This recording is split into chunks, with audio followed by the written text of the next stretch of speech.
Welcome back to Success with Steven. My name is Steven Smith. On this channel, we talk about all things financial literacy. And today we're going to be talking about something that I've been putting off for a little bit. And it goes back to a video that I had on Amazon FBA where I talk about my experience after 1 year. If you haven't seen that video, I'm going to link it right here. I suggest that you watch that after this video just to get a full in-depth look at what it is to actually sell on Amazon after a full year. The purpose of this video will be to show you how to set up this account. It is a very easy thing to do, and I'm also going to give you some information in regards to what Amazon FBA is, some tips when you get started, and then at the end we'll talk about how you can actually list products, and there's different routes that you can go about doing that. You'll want to go to sell.amazon.com. When you come here, you should get this screen, and it's going to be fulfillment by Amazon. That's what the FBA stands for. That just means you send products to Amazon and they will ship out those products for you. Fulfillment by Amazon FBA is a program that lets you outsource orders and fulfill them to Amazon and offer customers free 2-day shipping through Prime. By enrolling in FBA, you can send your products into Amazon's global network of fulfillment centers and will pick, pack, and ship your orders, as well as handle customer service and returns. FBA is part of a fully automated set of services we call supply chain by Amazon. There is also something called FBM, fulfilled by merchant, where you can use the Amazon platform to sell your products or whatever it is that you would like to sell, but you can ship it out as opposed to having Amazon do it for you. And you do save some money by doing it that way. These are some of the things that they say are the perks. You spend less. If you ship with FBA, it costs 70% less per unit than comparable premium options offered by other U.S. fulfillment centers. While this is true, they do take around 30% of how much you sell when you do it. Increase sales, which here's the reason why this does increase your sales. I will say, if you sell on Amazon FBA, for most of us when starting a business, the hardest part is that you have to build it from the ground up, and you have to grow a brand, and you have to do all of the traffic. The great part about Amazon FBA, especially if you're doing what I did called retail arbitrage, where you sell other people's products, brands that everyone recognizes, it streamlines the entire process. If you find the right product with the right demand and the listing itself is not oversaturated, you can make a lot of money in a very short amount of time.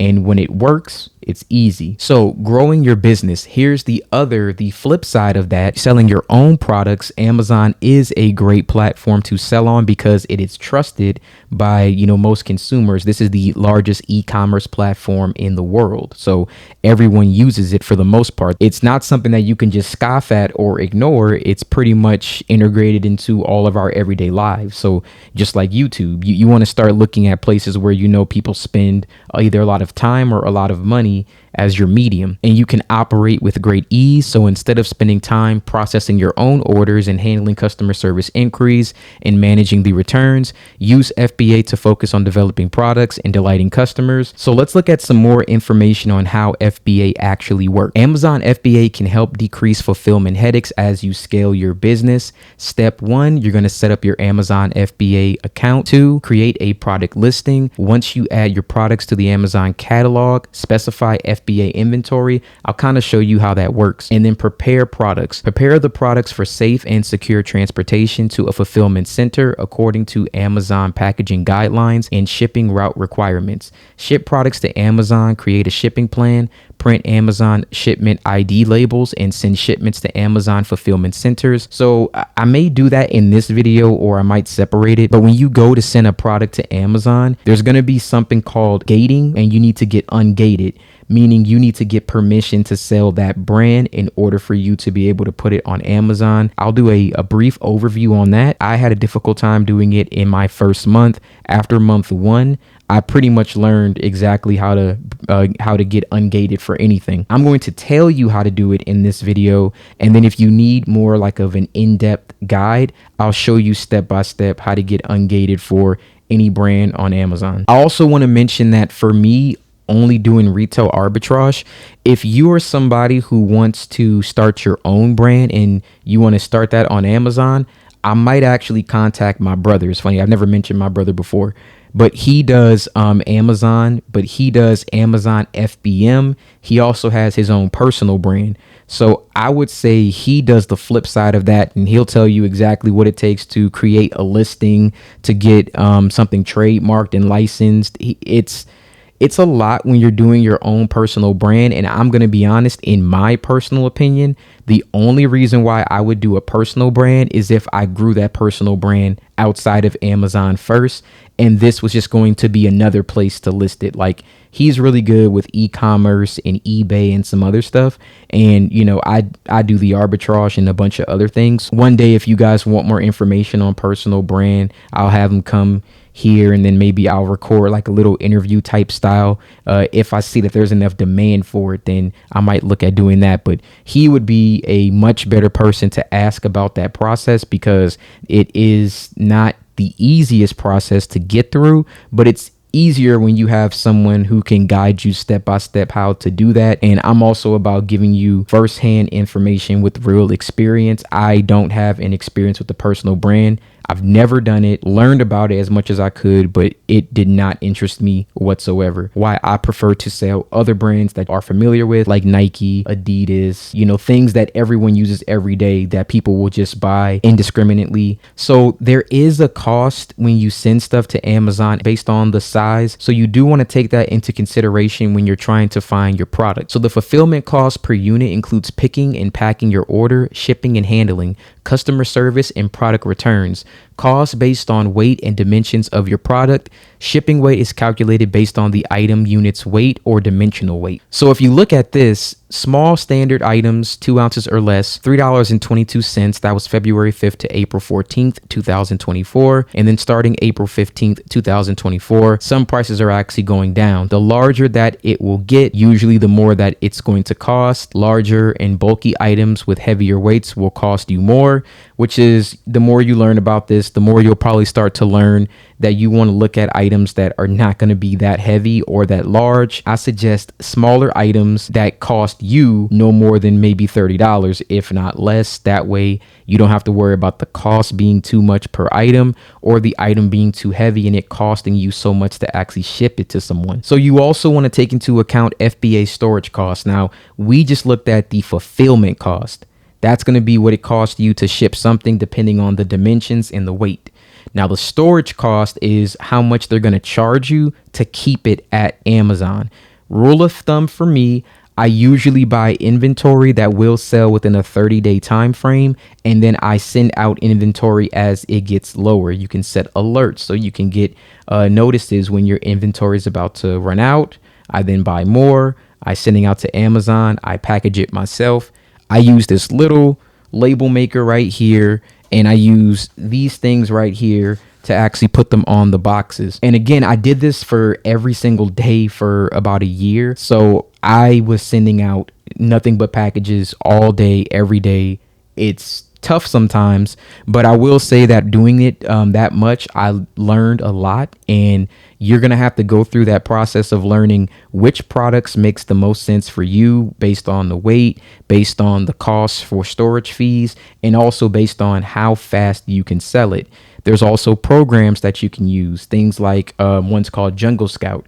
It will give you an idea of how much an item is selling per month. So you can do some research, and based off of that research, you can determine if it makes sense for you to buy so much of this item. Amazon also gives you recommendations in Seller Central. When you sign up, they actually will tell you how many units you should send based off of the volume of orders that they're getting on that particular listing. And if you're starting your own brand, well, you have to create the demand, but you can also do sponsored ads on Amazon. Again, maybe I'll bring my brother here. I never had to pay for sponsored ads because people are already familiar with the brands. When you're doing retail arbitrage, they know Nike, they know Adidas, they know the brands. You don't have to actually promote those things because they're already established, which is what makes Amazon FBA easier. than a lot of other things. And here are some other FBA costs to take into consideration. Aged inventory. That's charged monthly for all items that are in the fulfillment center or stored more than 181 days. Maintaining sound inventory health can help you avoid this cost. Returns processing. Now, if you get a return, you will have your Amazon FBA balance. It'll show you how much money you have in the account. That balance will start to fall because they will actually take the money back. So you want to be aware of the cost of returns. You do have to pay for that. And then there's the removal, disposal, and liquidation of orders.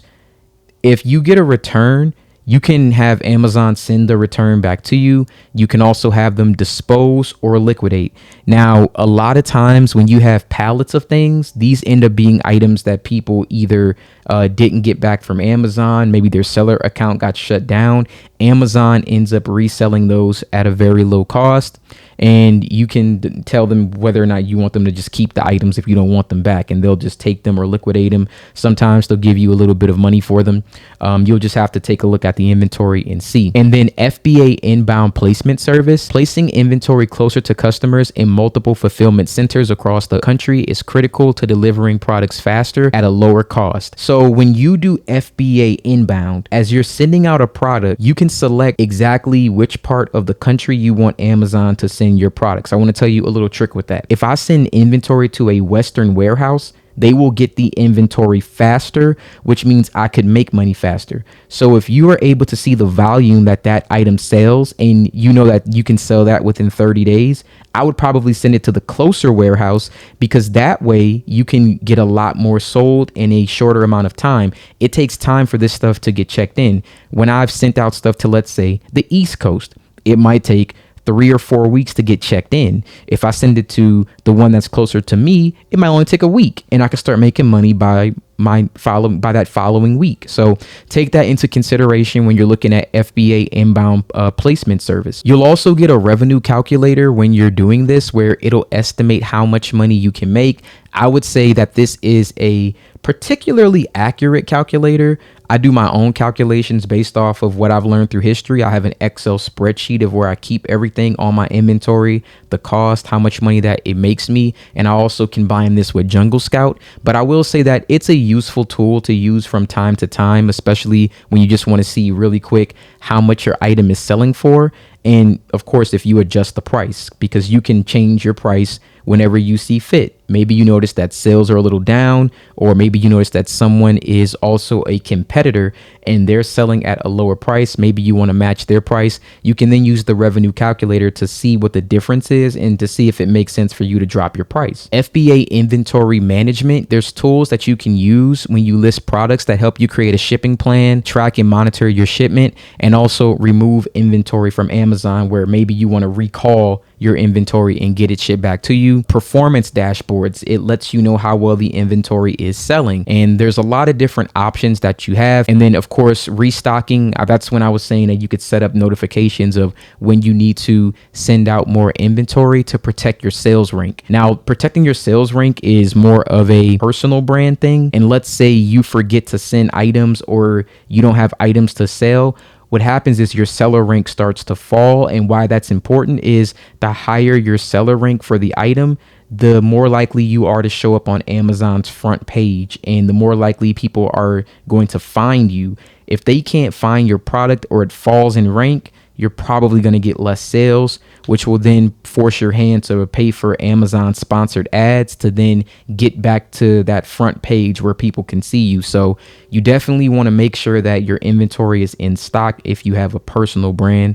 Or for retail arbitrage, I would just disregard that. But you do want to set notifications to know when your inventory is running low, so you know when's the time to buy more and then send it out, so you have a nice steady flow of sales and traffic always coming in. So before we go through the sign up process, let's talk about the standard selling fees. So the selling fees provide you with access to a package of Amazon tools and services, basically all the ones that we reviewed. In addition to selling fees, you might have added costs. Those were all the costs that we talked about. The two different plans that we're going to be looking at is the individual plan. It's 99 cents per item sold. The professional plan is $39.99 per month. The most important thing here is that you stick stick with the professional plan. All the features that we discussed, they only are associated with the professional plan. For the individual, while you do get a lot of the various tools here that are listed, like set static pricing, manage your fulfilled orders, there's a lot of other things that you will need with the professional plan,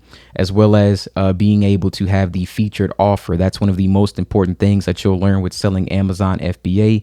Featured offered essentially means that you currently being listed on Amazon to get sales. When you have other people that are on one listing, you will do something called rotate the buy box. So there's going to be a certain period of time where if you are selling Amazon Prime and someone else is selling Amazon Prime, if your price is within a certain range of each other, they will actually split the time that each of you can get sales, as long as you're in around the same range, and it'll be split among all the sellers on the listing. In order for you to even compete to be on the featured offer, you have to have the professional plan. So just to put it as simply as possible, the professional plan is the one that you're going to have. It's $39.99. For the most part, I've only ever paid this one time with an actual credit card. After that, I never paid it. $39.99 will get deducted monthly from whatever balance that you have left. So as long as you plan to have steady inventory, you're not going to really have to worry about that fee. It'll just get deducted. And in all honesty, I barely even notice it. I just look at it as a part of the operational cost. It's just the cost of doing business on this platform. It's the cost of getting all the features that you are able to use and tools that will enable you to make a lot of money. So now that we've covered that and we've gone over this, let's go ahead and actually look at the steps to signing up for Amazon FBA. So when you click on the sign up screen, this is what you're going to be met with. Amazon Seller Central, get started selling on Amazon. It's going to ask you to enter your email or your mobile number. Here's one thing I want you to keep in mind. If you sign up with your Amazon account, because if you have an Amazon account, it'll already say that you have an existing account. You can use the Amazon account that you use to make purchases. I recommend that you make a separate Amazon account other than that one. I do not recommend you use your personal one. Reason being, if you associate that with your personal one and you have to file anything like disputes or anything of that nature, it could potentially affect your ability to sell on the Amazon platform. It can do a lot of things that I've seen where it can be bad. So my recommendation, make a separate email and make a new Amazon account specifically for this. You can also make an Amazon business account if you want to go that route. But whatever you do, separate this from your personal, make a specific account just for you to be able to sell, and I would only use it for that purpose. If you don't have one, then you can go to create your Amazon account. Now here you're going to enter your first name, your last name, your email. You're going to create a password, 6 characters, and then you're going to re-enter that password, and then you're going to click on next. Now, once you go to sign up with your email, you'll be sent a one-time passcode. You'll just create your account by entering that one-time passcode. Now for two-step verification, it is going to ask you to enter a phone number. So you're going to add a number here, and then you're going to send a one-time passcode to your phone. So as part of the two-step verification, you'll get the one-time passcode sent to your phone number, and then you'll click continue. Once this is verified, it'll take us to this screen. So welcome, here's what to expect. You want to provide information and documentation in order for you to verify your identity. And it says here, we need to collect relevant personal and business information to comply with identification and verification measures. We may require additional information or documents later. They'll also verify what you submit. You may be asked to meet with an Amazon associate to verify your submission. When they do this verification, I've had to do it one time before. I had to get onto like a Zoom call with someone from Amazon. I showed them my ID. I held it up to my face, and then they verified who I was. And that was it. It was a very quick and easy process. If you do this, I suggest just going on to the call, verifying with the person there. It's much faster than you having to send something in and then wait if they're asking for a verification that way. Once you get verified, then you can start selling. And here's what you'll need. You'll need a valid government issued ID. It cannot be expired, or you can also use a passport. You need a recent bank account or credit card statement. One or the other will suffice. And then you'll need a chargeable credit or debit card. And then you also need a mobile phone number. When I did this demonstration, I just used a Google Voice number, so that will suffice. Now, the number that you have will be used for two-step verification in the future and can make or break, you having access to this account. If you're going to be making a lot of money here, make sure that you have a reliable number that you will not have a hard time trying to access later in the future. So I recommend keeping a number that you have access to at all times. Then once you have all this information prepared, click on begin to move on to the next step. Two ways that you can do this. You can sign up as an individual or you could sign up as a business. If you enter your business information, it's just going to ask for all the standard information, your business address, your EIN, and your business name. I want to preface this by saying this information you can look up on Amazon. So if I want to find your Amazon store, I can click on your store. It will show the address associated with your store. So I would suggest you don't use your actual address for this. Now, if you want to, you can. If that's the only thing that you have, then you can do it. But my recommendation is not to do it. Amazon will send you something to verify your address for tax purposes. If you put an address that you do not have access to and you're not able to get the information that they send you, potentially your account can be deactivated. So I just want to make it a point that you put, again, a phone number you have access to at all times, an address you have access to at all times. And I would make sure that you're aware that this can be seen by anyone if they look it up. I just want to make sure that you're aware of this. These are things that I never knew that I learned along the way. So for business location, you can enter the United States if this is where you are. And for the type, then you can just put whatever you have, state-owned business, public listed business, privately owned. You want to make sure that you pick the business type that's relevant to what you're doing. You also have the option of choosing none. I am an individual. So if you're not a business, then you can just select none. I am an individual. And if you select something like privately owned business, then you'll have to enter the business name used to register for your actual business license. So whatever is on the Secretary of State, that is the name that you would want to put right here.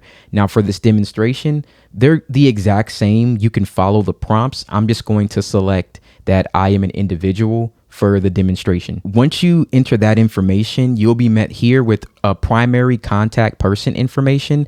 That's where you want to enter the primary contact, which will more than likely be yourself. You're going to enter your country of citizenship, your country of birth, your date of birth, your residential address, and then you can enter your phone number for verification if it's a different number than the one that you previously entered. The next section is going to be the payment information. You will need the following information to complete this section. So you're going to have a bank account. So you're going to use your routing number and then you're going to use the account number, or you can also use other card information. The easiest way is for you to verify with your bank account, and the bank account should be in the name of either yourself or your primary contact or the business name that you provided to Amazon. You will need to verify your account, and that's going to be with your online banking credentials, or you can provide a bank statement. You'll also need credit card information, a valid credit or debit card, which you can use to pay any monthly fees. Now, again, normally you'll never have to pay the monthly fee as long as you have a balance that you're being paid. It will deduct from that before it takes from the credit card. You do need to have a credit card on file that can be billed if need be. When you go to enter your banking information, if your bank is on that list, then you'll be able to instantly verify. But I want to show you what would happen if the bank that you had was not on that list. You would choose others. You would type in the bank's name and then you would enter your information. You will be met with this screen. Bank account verification pending. The financial institution you have selected is not eligible for instant verification. You will be required to upload a bank statement to complete manual account verification, and then please click continue to proceed.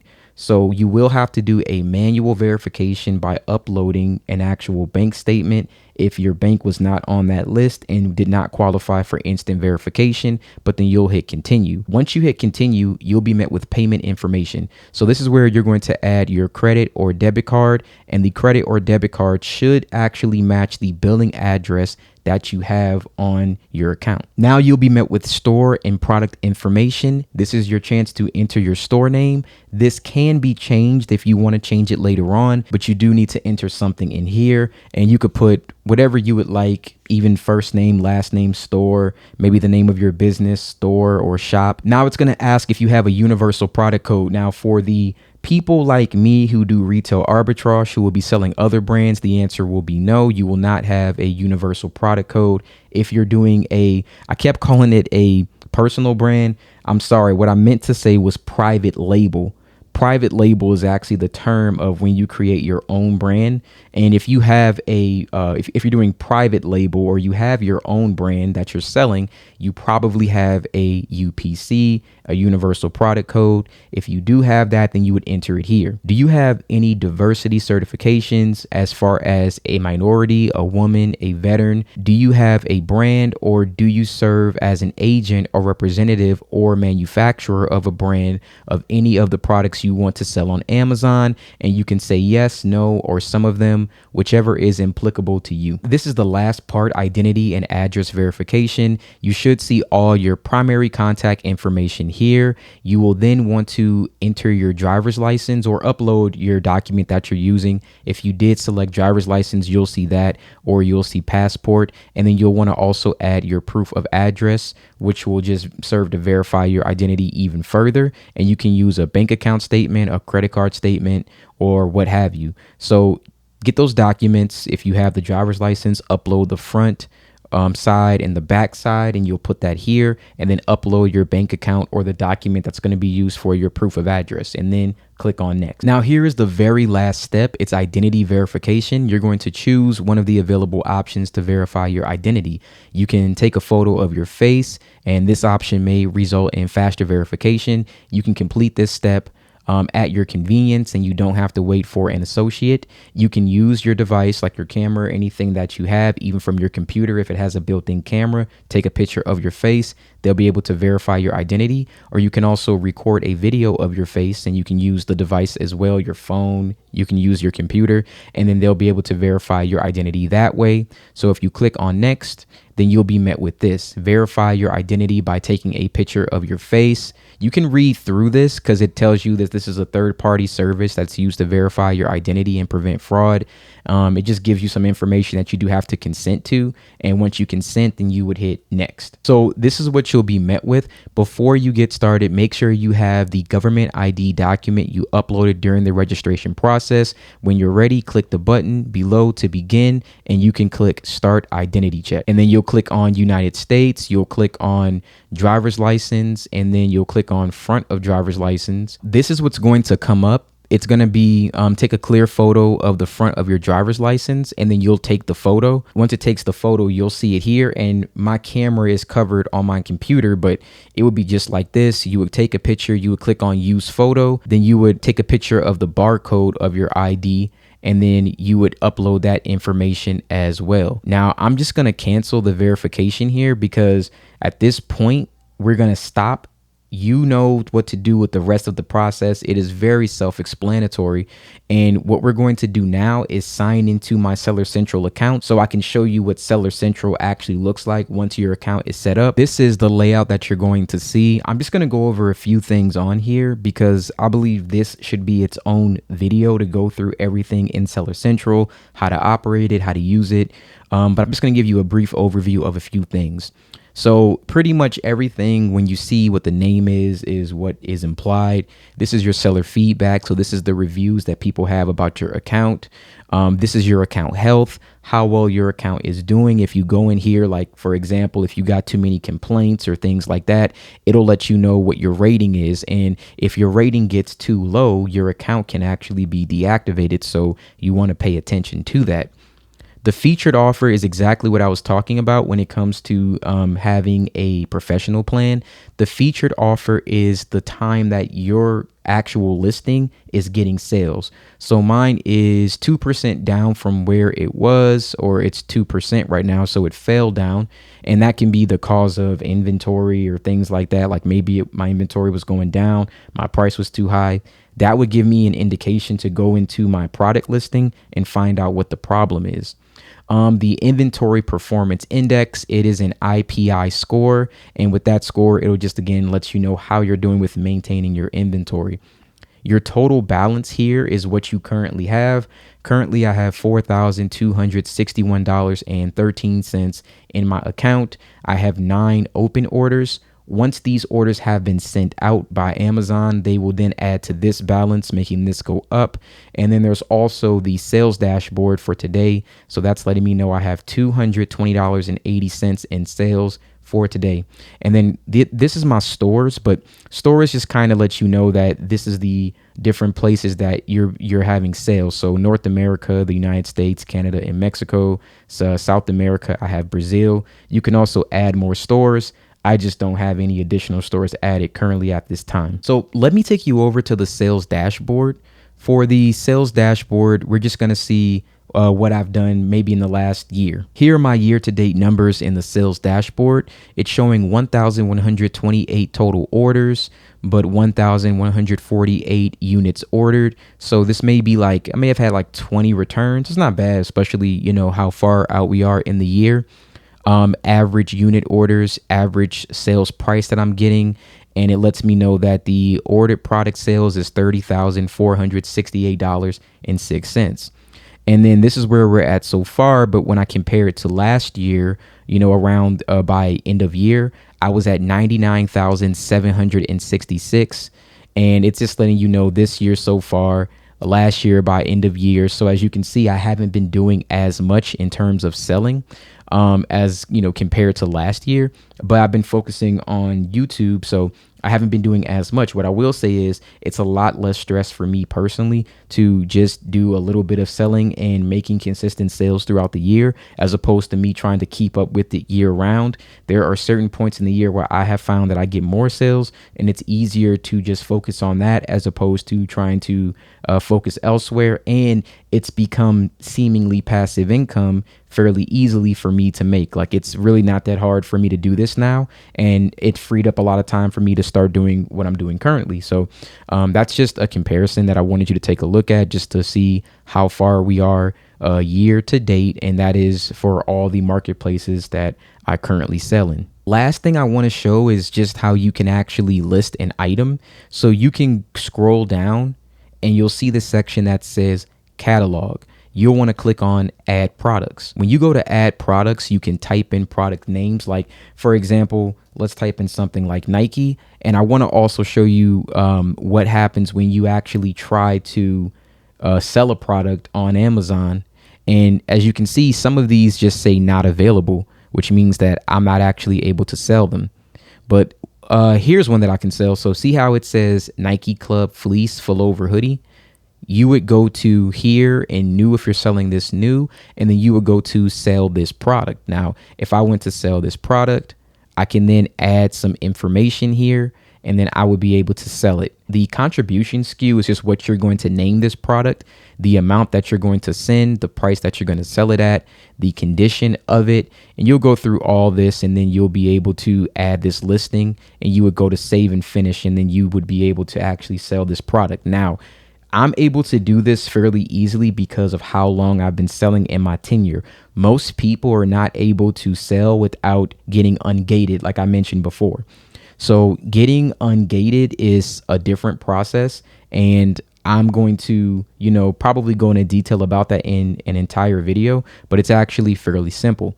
So let's go back, because I want to look for something that I can't sell. It took a while, but I found something that I can't sell. So this is just a random thing. The sales rank is, you know, pretty high on this one. For sales rank, the lower the number, the bigger it is. Okay, it's opposite. The higher the number is probably the less sales that it's getting. So this one is a wireless charger that is number 18 in sales rank. That's a good listing. It says I have to apply to sell for this item. So if I go to apply to sell, then you'll get this. Here's an application. You need approval to sell this product. You can then click on request approval. Now, when you go to request approval, this is what you're going to actually see. You'll see selling application, at least one purchase invoice for products from a manufacturer or distributor. Date on, after purchased, March 8th. So it has to be within the last 6 months. You would have needed to purchase the inventory in the last 6 months, and your invoice should show that. You want to include your name and address matching the information in your seller account. Again, this is why the address information is so important. If it does not match, they will reject it. You want to include the name and address of the manufacturer or distributor on your invoice. You need to make sure that is there. And then you want to show the combined purchase of at least 10 units. You have to at least have 10 units purchased. You can omit the pricing if you want, that's optional. And then please note that they may verify the submitted documentation by contacting the product vendors that are identified on the application. So to put it simply, this is what I do. I buy a product from the manufacturer. I'll give you a simple example. Let's say I wanted to sell something on Nike. I would then buy 10 products from the Nike website. Once I purchased the products from Nike directly, I'll then take those products and then I will create an invoice. I just make an invoice on Canva where I get the logo of the brand, enter all the details that are on my receipt. So my receipt, I take all that same information, but just add it to an invoice. Okay, because they don't want to see a receipt. They need to see an invoice of something. So I do like a brand, the invoice, all the same tracking information, everything. I then create that and then I will save that as a PDF file. I will then get the product, take a picture of the label that it got shipped in, like it'll say come from Nike, all the information, take a picture of that on the box. You then get 10 products, take a picture of those. You know, if it's slides, you just take a picture of all 10 slides, then the front, the back, the side, the tag, all of that to, you know, prove the authenticity. You would then drop all those files here, and that's it. That's how I essentially get approved for every brand to sell. That way, all the information is accurate. They can verify this information with the manufacturer or vendor or distributor. And that's the easiest way that I do it. Let me know in the comments if you would want more information about the ungating process. I'd be more than happy to answer that for you. But this was just a basic overview of how to get started on Amazon and then how you're able to set up that account. As I continue going through the process of showing you step by step how to do this, I will give more specific detailed information on each sector of Seller Central, how you can find products, and more information on things like Jungle Scout and tools that you can use, and on how to find profitable inventory so that you can start making money online using Amazon FBA. But thank you guys so much for watching this video, and you have a wonderful day.